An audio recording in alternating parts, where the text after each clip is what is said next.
বিসমিল্লাহির রহমানির রহিম। প্রাচীন মিশরকে যুগ যুগ ধরে রাজত্ব করা শাসকদেরকে ফেরাউন নামে অভিহিত করা হতো। প্রাচীন মিশরের ফেরাউন নামক এসব শাসকদের ঔদ্ধত্য, হঠকারিতা, পাষণ্ডতা ও সীমালঙ্ঘন এবং কুফরি ও আল্লাহ বিরোধিতার কারণে এতটাই বিখ্যাত হয়েছিল যে আজও আমাদের দেশে কেউ কারো প্রতি জুলুম করলে নির্যাতনকারীকে ফেরাউনের সাথে তুলনা করা হয়। কারো ঔদ্ধত্য প্রকাশ পেলে তাকেও ফেরাউনের কথা বলে সংশোধন করার চেষ্টা করা হয়। সূরা আল আরাফের ১২৭ নং আয়াতে আমরা জানতে পারি যে মুসা আলাইহি ওয়াসাল্লামের মুজাজা এবং আল্লাহ সুবহানাহু ওয়া তাআলার রহমতে বনি ইসরাইলের বিপুল সংখ্যক লোক ঈমান আনায় ফেরাউনের রাজত্বের সর্দাররা ফেরাউনকে জিজ্ঞেস করলেন যে আপনি মুসার ব্যাপারে কি করবেন। তখন ফেরাউন উত্তর দিলেন, আমি বনি ইসরাইলের একজন করে খতম করব, তবে তাদের নারীদেরকে হত্যা করব না, তাদেরকে আমাদের সেবিকা বানাবো। আর এভাবে বনি ইসরাইলের পুরুষদেরকে হত্যা করার এক নতুন যুগ শুরু হয়ে গেল।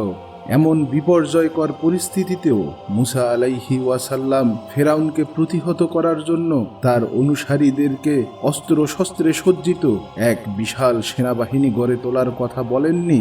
মুসা আলাইহি ওয়াসাল্লাম তার অনুসারীদেরকে মহাপরাক্রমশালী আল্লাহর উপর ভরসা রাখতে বলেন এবং সবাইকে ধৈর্য ধারণ করতে বলেন। মুসা আলাইহি ওয়াসাল্লামের কথা অনুযায়ী তার অনুসারীগণ অন্তরের গভীরে থেকে আল্লাহর উপর ভরসা করেন এবং সর্বশক্তিমান আল্লাহ কোনো প্রকার অস্ত্র শস্ত্রে সজ্জিত সেনাবাহিনী ছাড়াই ফেরাউন ও তার বিশাল সেনাবাহিনীকে পানিতে ডুবিয়ে মারেন। যুগ যুগ ধরে নব্য জালিম ফেরাউনদের জন্য এই ঘটনা একটি বিশেষ সতর্কবার্তা, যাতে করে তারা আল্লাহর আযাবকে ভয় করে। আল্লাহ সুবহানাহু ওয়া তাআলা পবিত্র কোরআনে স্পষ্টভাবে বলেন, আল্লাহ তাআলার জ্ঞান সর্বব্যাপী, কাজেই যে ব্যক্তি আস্তে কথা বলে এবং যে ব্যক্তি উচ্চ স্বরে কথা বলে তারা উভয়ই আল্লাহর কাছে সমান। তিনি উভয়ের কথা সমভাবে শোনেন এবং জানেন। কোনো কাজ আমরা কি উদ্দেশ্যে করি তা আল্লাহ খুব ভালো করেই জানেন। আল্লাহ সুবহানাহু ওয়া তাআলা আমাদের অন্তরের প্রত্যেকটা সূক্ষ্ম সূক্ষ্ম উদ্দেশ্য সম্পর্কেও অবগত। আর এই জন্য যখনই আমাদের কোনো প্রয়োজন পড়বে তখনই যদি আমরা মুসা আলাইহি ওয়াসাল্লাম ও তার অনুসারীগণদের মতো অন্তরের গভীরে থেকে আল্লাহর কাছে চাইতে পারি, তবে তা আমাদের জন্য কল্যাণকর হলে আল্লাহর ইচ্ছায় অবশ্যই আমরা তা পাব। আল্লাহর কাছে কোনো কিছুই অসম্ভব নয়। তিনি যা করার ইচ্ছা করেন, যেভাবে ইচ্ছা করেন সেভাবেই সব কিছু হয়। কারো সাধ্য নেই তাকে আটকানোর। আমাদের ব্যর্থতা আমরা অন্তরের গভীরে থেকে চাইতে পারি না। আজ আমাদের সমাজের চারিদিকে নোংরামি, পাপাচার, অন্যায়, জুলুম এছাড়াও আরও যত খারাপ রয়েছে তার সবই দিনকে দিন বেড়েই চলেছে। মন্দগুলো দিনকে দিন আমাদের সমাজে আরও বেশি জেঁকে বসছে, কারণ আমাদের অন্তর ঠিক নেই। আমাদের অন্তর যদি ঠিক থাকতো একমাত্র তখনই সেই মন্দগুলো সমাজ থেকে বিদায় নিত। পবিত্র কোরআনে মহান আল্লাহ বলেছেন, আল্লাহ কোনো জাতির অবস্থার পরিবর্তন করেন না যে পর্যন্ত না তারা তাদের নিজেদের অবস্থা পরিবর্তন করে।